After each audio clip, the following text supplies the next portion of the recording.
오늘은 제가 한 달 동안 이제 들었던 경제 방송 그리고 경제 뉴스 이런 것들을 토대로 짧기 같은 거를 한번 해보겠습니다. 제가 이렇게 뉴스 같은 거 이렇게 보면은 뭐 A는 C 뉴스랑 뭔가 연결고리가 있고 뭐 B 뉴스는 뭐 F 뉴스랑 뭔가 연결고리가 있고 막 그렇게 뉴스를 많이 보다 보면은 이런 연결고리들이 보이면서 큰 그림이 만들어진다라고 이야기를 했었는데요. 오늘은 이제 그런 연결된 부위들을 조금씩 짜집기를 해서 큰 그림을 한번 이야기를 해보도록 하겠습니다. 일단 제가 뭐 주로 면밀하게 좀 보고 있는 것들은요, 이제 중국이나 일본 그리고 미국의 경제 상황이라든가 정책이라든가 이런 것들을 좀 면밀히 보고 있어요. 이게 왜 그러냐면은 사실 이 세 개의 나라는 대한민국 경제에 되게 많은 영향을 미치기 때문에 그렇습니다. 뭐 얼마 전에도 사실 중국 이커머스 시장이 한국의 이커머스 시장을 잠식하고 있다 이런 뉴스들도 나오고 있고요. 그리고 뭐 일본의 엔화 가격이 하락을 하면서 한국 관광객이 일본으로 여행을 많이 가죠. 그러다 보니까는 사실 외화도 일본으로 가장 많이 빠져나가게 되는 경향도 있습니다. 그리고 뭐 미국에서 이제 정책적으로 뭔가 이렇게 기업들한테 지원을 해주니까 우리나라 기업들도 미국에다가 공장을 짓고 하면서 뭐 우리나라 경제에 사실 우리나라에 지어지면은 우리나라가 더 좋은 효과를 볼 수 있는 건데 미국이 어떻게 보면은 그런 것들을 가져갔다라고 볼 수도 있겠죠. 이런 식으로 중국과 일본, 미국 같은 경우는 우리나라의 경제에 여러 가지 영향을 미치고 있습니다. 그래서 이번에는 요 세 개 나라를 좀 뜯어보도록 해보겠습니다. 제가 한 달 동안 사실 이 세 개 나라에 관련된 경제 관련 뉴스라든가 경제 유튜버라든가 그런 것들을 좀 많이 봐왔는데요. 일단은 중국 한번 이야기를 해보겠습니다. 중국의 이커머스 시장이 엄청나게 확대가 되고 있죠. 근데 사실 뭐 이거 뒤에는 중국 정부가 어떻게 보면은 자금을 밀어주고 있기 때문에 그렇게도 될 수 있지 않을까라는 생각이 듭니다. 최근 들어서 중국 정책 중에서 가전제품을 뭐 반납을 하면은 새 가전제품으로 교환해주는 뭐 이런 행사 같은 것도 행사라고 해야 될까요? 아무튼 이런 정책 같은 것도 계속 발표를 하고 있었고 그러면서 제조업 기반이 죽지 않게끔 계속 돌아가게 만들게 되는 것이죠. 근데 뭐 제조업에서 생산을 하면 뭐합니까? 소비하는 사람이 있어야 되는데 중국 내에서는 소비가 안 되니까 그게 이제 해외로 수출을 할 수밖에 없는 그런 상황에 놓여진 거죠. 그러다 보니까는 가격도 무조건 다운시켜서 판매가 되는 것이죠. 그러다 보니까는 어떻게 보면은 그 이제 치킨 게임이라고 하죠. 자본 싸움으로 해서 다 잠식시킨 다음에 본인들이 그거를 전부 다 가져가겠다라는 이런 생각인 거죠. 그래서 중국이 제조업을 다시 그렇게 늘리려고 하는 그런 시각들이 있다고 많은 유튜버에서 나오고 있더라고요. 경제 유튜브 채널에서. 그러면서도 또 다른 게 하나가 좀 이슈가 되는 게 뭐냐면은 중국이 지금 미국의 국채를 대량으로 팔고 금 매입량을 거의 한 3배 정도 늘렸다라고 하더라고요. 그러면서도 지금 뭐 미국의 이제 결혼 문화가 예전에는 지참금을 들고 가는 그런 문화였다라고 하면은 지금은 이제 금반지라든가 하여튼 금 예물을 해서 가는 게 또 이제 유행이라고 하더라고요. 그리고 젊은 층 사이에서도 이제 금으로 커플링 맞추는 것도 유행을 하고요. 그리고 얼마 전에 뭐 우리나라에서도 뭐 편의점에서 금 1g씩 판매한다 뭐 이런 뉴스도 본 적이 있는데 어쨌든 경제가 점점 안 좋아질 거라는 거를 사람들이 알기 시작하니까는 이렇게 금 매입량을 금을 이제 투자 상품으로 생각하는 것도 하나의 요인이지 않나라는 생각이 듭니다. 어쨌든 중국이 지금 평소에 매입했던 것보다 거의 한 3배 정도 지금 금 매입을 하고 있다라는 겁니다. 근데 사실 이 제조업 기반으로 해서 중국이 버티기 하는 것과 금을 매입하는 거에 사실 공통점이 하나가 있어요. 이게 뭐냐면은 전쟁이거든요. 일단 지난번에도 이야기했었지만은 어떤 경제 유튜브 채널에서 시진핑이 2027년인가요? 그때 대만을 칠 수 있는 준비를 완료하겠다라는 뭐 그런 뉴스가 보도된 적이 있다라고 했었는데, 사실 이 두 개가 그렇게 좀 연관이 있지 않을까라는 생각이 듭니다. 사실 제조업 기반으로 공장을 계속 유지하려고 하는 이유가 나중에 전쟁이 발발했을 시에 거기가 이제 군수 물자를 생산하는 공장이 될 수가 있거든요. 뭐 신발을 만들던 곳에서는 군화를 만들 수가 있는 거고요. 자동차를 만들던 곳에서는 군용차를 생산할 수가 있겠죠. 이제 그런 것처럼 계속 이제 그래서 제조업 기반을 계속 가져가려고 하지 않나라는 생각도 들고요. 그리고 금을 계속 매입하는 것도 전쟁이 발발하면은 전 세계 이제 돈이라는 거 가치가 어떻게 바뀔지 모르잖아요. 그리고 전쟁이 나면은 금값은 당연히 더 치솟게 될 거고요. 그래서 그 중국이 그 금을 전쟁 자금으로 쓰려고 지금 비축하고 있는 거 아니냐, 이런 시각도 좀 있었습니다. 그래서 저도 틀린 얘기 같지는 않아서 일단은 그런 부분에 대해서는 좀 면밀히 주시하고 있는 편이기는 해요.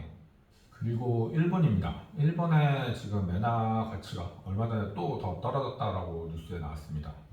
그러면서 이제 한국 관광객은 더 많이 늘어나고, 반대로 일본도 이제 해외 여행을 한국으로 많이 온다고 하더라고요. 이게 왜냐하면 이제 자국 내 엔화 가치가 너무 떨어지니까는 다른 나라로 갈 여력이 안 되는 거죠. 그래서 가장 가까운 나라인 한국을 방문하는 일본인들도 굉장히 많이 늘었다라고 합니다. 그래서 지금 한일적으로는 뭔가 이런 교류가 뭔가 굉장히 활발하게 이루어지는 것 같긴 하지만, 사실 뭐 정치적으로는 그렇지 못하고 있죠. 아무튼 일본의 지금 이러한 엔저 상황이 사실 뭐 일본에 나쁘다라고 볼 수는 없죠. 사실 이것 때문에 얼마 전에 이제 미국과 일본이 또 만났고요. 미국과 일본이 만나고 나서 그 다음날 발표된 뉴스가 뭐냐면요. 미국의 반도체, 뭐 IT, 테크 기업 이런 기업들이 일본에 대거 투자하겠다라는 거 막 발표되고 뉴스가 엄청나게 크게 났습니다. 사실 이런 테크 기업들 같은 경우는 지금 일본에 투자하기 어떻게 보면은 너무 좋잖아요. 미국의 2달러로 1달러의 미국의 1달러로 2달러의 가치를 효과를 보면서 투자할 수 있는 그런 혜택이 되니까요. 그래서 아마 그 얼마 전에 이제 그 대통령들끼리 만나서 그런 얘기가 오가지 않았나라고 생각이 듭니다. 근데 일본에 지금 이렇게 많은 테크 기업 또는 반도체 기업이 들어간다라는 거에 대해서는 사실 우리나라에도 그렇게 좋은 거는 아니에요. 그 사람들이 우리나라에 오면 좋겠지만 그 기업들이 일본으로 가게 되는 또 다른 저는 이유가 있다라고 봅니다. 이렇게 왜 그러냐면은 다른 이제 경제학자 분께서 운영하는 유튜브 채널이 있는데, 거기서 나왔던 얘기가 뭐냐면은 지금 일본이 굉장히 많이 고령화가 되고 있잖아요. 그러면서 일본이 고령화인 동시에 일본에 있는 그 반도체 관련된 그 소부장 기업들이 있어요. 그 기업들도 지금 고령화가 된 상태고, 그 기업을 지금 물려받아서 계속 지속적으로 그 영업을 유지할 수 있는 인재가 없다라는 얘기를 그 유튜브 채널에서 이야기를 했었거든요. 그래서 한국에 있는 좀 이런 기업들이 이런 일본에 있는 기업들을 M&A 인수합병을 해서 좀 가지고 오면은 우리나라에는 굉장히 좋을 거다라는 이야기를 했었습니다. 근데 그분이 그렇게 얘기하고 나서 얼마 안 지났어요. 한 2주, 3주? 2, 3주 지나고 나서 이제 미국의 반도체나 그런 테크 기업들이 일본에 투자해서 들어오겠다라고 하니까, 그러면은 과연 이 사람들은 일본에 그런 것들을 투자하기 위함일까? 아니면은 일본에 있는 이런 반도체 기업을 소부장 기업들을 인수합병하기 위해서 들어오는 걸까? 약간 좀 저는 그런 생각이 들더라고요. 아마 지금 그래서 조금 제가 이게 주시하고 있는 것도 있습니다. 사실 여기서 미국에서 이런 일본의 기업들을 인수합병하게 되면요, 우리나라의 그 고도 기술을 가진 이런 회사들, 고도 기술을 가진 회사들은 이 중요 부품을 일본에서 가져오거든요. 그러다 보니까는 사실 일본 경제가 아직도 탄탄한 이유가 그런 중요 부품을 만들고 있기 때문입니다. 눈에 보이는 부품은 아니지만 눈에 보이지 않는 이런 것들을 잘 만들기 때문에 일본이 경제가 지금까지 잘 버티고 있는 건데, 그런 기업들을 지금 미국이 인수합병하려고 지금 판을 깔아놓는 게 아닌가라는 생각이 들더라고요. 그러면서도 미국 기업이 그렇게 일본에 들어와서 자리를 잡게 되면요. 그렇게 되면은 이제 미국의 입장에서는 자국 기업을 보호하는 게 되잖아요. 앞서 얘기했듯이 중국이 전쟁에 준비하고 있지 않을까라는 생각도 하고 있지만, 만약에 전쟁에 반발을 하게 된다라고 하면은 미국의 입장에서는 일본 내 기업을 또 보호해야 되는 그런 상황에 놓이게 됩니다. 이렇게 되면은 사실 미국이 일본의 그 군사적 그 지위를 좀 압박했던 게 있잖아요. 그런 것들을 풀어줄 가능성이 굉장히 높지 않을까라는 생각이 듭니다. 사실 뭐 그렇게 되면 우리나라에도 사실 그렇게 좋은 영향은 아니죠. 그러다 보니까는 약간 좀 일본의 지금 움직임이 좀 그렇게 군사적으로 가기 위한 뭔가 발판을 마련하지 않았나라는 생각이 듭니다. 어떻게 보면은 반도체 기업을 내주고 군사적 지위를 가져가겠다, 약간 좀 그런 모습. 저는 지금 약간 좀 그렇게 보이더라고요. 이제 미국 이야기를 해보겠습니다. 뭐 미국 지금 경기는 얼마 전에도 얘기했지만은 한여름 뜨겁게 불타오르고 있다고 했습니다. 근데 사실 미국이 지금 이렇게 뜨겁게 불타오르는 이유는요. 사실 표면적으로는 제가 뭐 셰일가스도 생산하고 있고 지금 뭐 우크라이나랑 저기 이스라엘에 이제 군수물자 지원하니까 군수 그쪽 부분에서도 뭔가 활발하게 경제 활동이 일어나고 있고, 그다음에 뭐 부동산이라든가, 그다음에 뭐 반도체 공장 짓는 거라든가, 뭐 이런 것 때문에 건설 경기도 이제 한몫을 하고 있다고 얘기를 했지만, 사실 이 이면에는요, 미국 정부가 코로나 때부터 어마어마하게 돈을 풀어놨기 때문에 그런 것도 있습니다. 지금 미국 부채가 코로나 이전에는 10조가 안 됐었다고 하더라고요. 근데 얼마 전에 보니까는 30조가 넘었다라는 이야기를 들었습니다. 그러면 거의 코로나 이전이랑 지금이랑 봤을 때 부채가 거의 3배 정도 는 거잖아요. 그러다 보니까는 지금 미국에서도 그 원래 미국 금리 기준금리가 떨어질 거라고 예측했던 사람들이 다 이거 미국 부채를 보고 이야기를 했던 거거든요. 왜냐면은 미국도 빚이 있으니까 금리가 올라가면 올라갈수록 그만큼 내야 되는 이자도 높아질 거잖아요. 그래서 이것 때문에 금리를 낮출 거라고 이야기했던 사람들이 많았는데, 사실 저는 이걸 안 보고 그냥 신문 경제만 보고서 이야기를 했던 거죠. 그래도 뭐 아직까지는 저는 금리를 더 올릴 수 있다라고 생각을 하고 있습니다. 아무튼 지금 미국 부채가 이렇게 좀 많이 급작스럽게 커지다 보니까는 이게 이제 어떻게 보면은 그 거품 현상이 일어난 거잖아요. 그래서 이게 꺼지면은 미국 경기도 굉장히 안 좋아질 거라고 많이들 이야기를 하죠. 사실 뭐 미국 부채뿐만 아니라요. 사실 중국도 얼마 전에 이제 부동산 그것 때문에 좀 심각한 타격을 입었고, 우리나라도 지금 부동산 PF 때문에 좀 위기가 고조되고 있죠.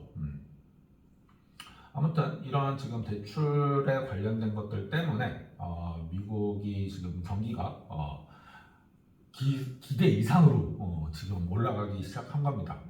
그러다 보니까는 이 부채에 대한 버블 때문에 언제 꺼질지도 모르는 상황인 거죠. 이런 상황에서 얼마 전에 어떤 경제 관련 유튜브 채널에서 이런 시각들이 나왔어요. 이제 디지털 화폐가 나올 때가 된 것 같다라는 이야기입니다. 사실 코로나 때 비트코인 가격이 엄청 뜨면서 그거에 대한 논란이 굉장히 많았죠. 이게 실질적으로 돈의 가치를 할 거냐 말 거냐부터 해서 엄청나게 말이 많았는데, 그렇게 되면서 미국은 비트코인을 금지를 하고 위안화를 디지털 화폐로 발행을 했어요. 그리고 미국과 한국 같은 경우는 이 디지털 화폐에 대해서 연구가 시작이 됐습니다. 그러고 나서 지금 한 4년 정도 흐른 것 같아요. 그러다 보니까는 이 경제학자분들의 시각에서 나왔던 게, 이 정도 시간이 흘렀으면은 이제 실물로 뭔가 발행한다라는 이야기가 나올 때가 되지 않았나라고 생각을 하더라고요. 그러면서도 지금 미국 부채가 이렇게 갑작스럽게 증가를 했고, 그리고 다음에 이제 정권이 바이든으로 유지가 될지 트럼프가 될지는 모르겠지만은 어쨌든 바이든이 만약에 정권을 유지해서 한다면은 바로 내년부터 디지털 화폐를 발행한다라는 이야기가 나올 수도 있다고 하더라고요. 그게 이제 바이든은 디지털 화폐를 선호하는 입장이고 트럼프 같은 경우는 디지털 화폐를 반대하는 입장이라고 합니다. 그렇기 때문에 바이든이 되면은 바로 내년부터 그렇게 될 수도 있다고 하더라고요. 그러면서도 디지털 화폐가 나오면 어떤 현상이 벌어지느냐? 일단 미국 부채를 상당 부분 탕감할 수 있다고 합니다. 그러니까는 현물 달러하고 디지털 달러의 가치를 다르게 두는 거죠. 예를 들어서 현물 2달러는 종이돈 2달러는 디지털 화폐 1달러다. 이런 식으로 가치를 매길 수도 있고요. 그리고 종이돈의 금리는 한 2%다. 라고 하면은 디지털 화폐의 금리는 한 3% 이런 식으로도 만들 수 있다고 합니다. 그러니까 이런 것들을 좌지우지해서 일단은 미국의 부채를 상당 부분 없앨 수 있을 것이다라고 보고 있는 시각이 있는 것도 있고요. 그리고 지금 미국 달러가 좀 이제 검은 돈으로도 많이 쓰이잖아요. 예를 들어서 전쟁 자금, 불법 전쟁 자금이라든가 불법 무기, 마약 이런 것들 있죠. 이런 것들로 미국 달러가 많이 사용이 되니까는 이게 이제 디지털 달러로 바뀌면 이게 이런 곳으로 흘러가는지 돈을 미국 정부가 파악할 수 있으니까는 이런 것 때문이라도 지금 미국이 디지털 화폐로 전환을 할 가능성이 높다라고 이야기를 하더라고요. 그러면서도 이제 그 돈 흘러가는 게 이제 어디로 흘러가는지 이제 미국 정부가 확인을 할 수 있으니까 이거를 상위 몇 개국들만 디지털 화폐를 가질 수 있게 허가를 내준다라든가 아니면은 그 외의 국가가 미국 달러를 사용하게 되면은 거기에 대한 사용료를 받을 수도 있다고 하더라고요. 그러니까 화폐에 대한 사용료를 받는 거죠. 그러니까 이런 식으로 하다 보니까 사실 미국 달러의 가치는 만약에 그렇게 이제 디지털 달러로 가면은 미국의 화폐의 가치는 더욱더 견고해질 거라고 합니다. 그러면서도 이제 미국 통제 하에 통화량을 조절할 수가 있게 되는 거죠. 사실 지금까지 통화를 어디로 흘러가는지 이런 것들은 사실 정부가 개입하지 못했잖아요. 근데 이제 디지털 화폐로 전환을 하게 되면 정부가 개입을 할 수 있다라는 얘기가 되죠. 그러면서도 저는 무슨 생각을 했냐면은 상위 몇 개국만 미국 달러를 쓴다라고 하면은 그럼 저 하위 몇 개국은 비트코인을 쓰지 않을까? 라는 생각이 들더라고요. 한마디로 이제 검은 불법 자금들이 비트코인으로 움직이지 않을까라고 생각이 하는 거죠. 그러면서도 이걸 지금 미국 같은 경우는 작년인가요? 비트코인 ETF, 그러니까 비트코인에 관련된 금융 상품이 출시가 됐고요. 얼마 전에는 홍콩에서 그 비트코인과 관련된 금융 상품이 출시가 됐죠. 그래서 이렇게 되면은 이제 금융회사가 비트코인을 또 소지하고 통제할 수 있는 역할을 할 수 있게 될 수도 있는 겁니다. 그러다 보니까는 제 생각에는 미국 금융회사들이 그런 통제권을 갖기 위해서 비트코인에 대한 금융 상품을 만들고 그 비트코인을 자기네들이 많이 가져갈 수 있게끔 그렇게 지금 금융 상품으로서 구성을 하지 않았나라는 생각이 들더라고요. 그러면서도 사실 제가 코로나 때는 비트코인에 투자하는 거를 사실 반대를 했었어요. 그때는 왜 반대를 했냐면은 비트코인이 합법이냐 불법이냐가 없었습니다. 명확하게. 비트코인 해도 돼. 정부 측에서 이건 비트코인 합법이야 불법이야 이렇게 얘기를 하지 않았기 때문에 사람들이 항상 저한테 물어보는 게 비트코인 투자해도 돼요? 라고 하면은 저는 반대로 이렇게 물어봤거든요. 비트코인은 합법인가요? 불법인가요? 다들 아무도 난감해 하더라고요. 합법 아니요? 사실 합법도 불법도 아닌 상황에서 지금은 투자해도 괜찮다라고 얘기하는 거는 미국에 있는 이제 커다란 금융 회사들이 관련 금융 상품도 만들었고 홍콩에서는 이제 이더리움까지 금융 상품으로 만든 걸로 알고 있어요. 그러다 보니까는 앞으로는 이제 비트코인을 해도 괜찮겠다라는 생각이 들더라고요. 그렇게 되면은 제 생각에는 디지털 달러가 나오면은 비트코인 가격이 한번 쭉 치솟고 그 치솟은 상태에서 계속 이제 비슷하게 등락폭이 비슷하게 움직이지 않을까라는 생각이 듭니다. 지금은 등락폭이 뭐 하루에 막 5%, 10%막 왔다 갔다 하잖아요. 이제 그런 등락폭이 확 줄어들게 되는 거죠. 그래서 좀 그런 거에 관련해서도 요새 좀 유심히 뒤다보고 있습니다. 오늘은 이렇게 제가 한 달 동안 보고 들은 경제 뉴스와 그 다음에 유튜브 채널 그런 것들을 좀 조합해서 좀 연결고리점들을 만들어서 그렇게 오늘은 이야기를 해봤습니다. 이렇듯 저 같은 경우는 이런 여러 가지 이야기들을 조합해서 투자하는데 판단을 하거든요. 사실 누군가의 이야기를 듣고 지금 이 주식 사야 된다, 팔아야 된다 이렇게 팔랑팔랑 거리면서 그렇게 투자하지 마시고요. 여러 가지 경제 뉴스, 그 다음에 경제 상황 이런 것들을 많이 고려를 하셔갖고 어떻게 투자하는 게 나한테 좋을지 현재 내 상황하고 같이 한번 따져 보셔가면서 투자하는데 좋은 판단을 하셨으면 좋겠습니다.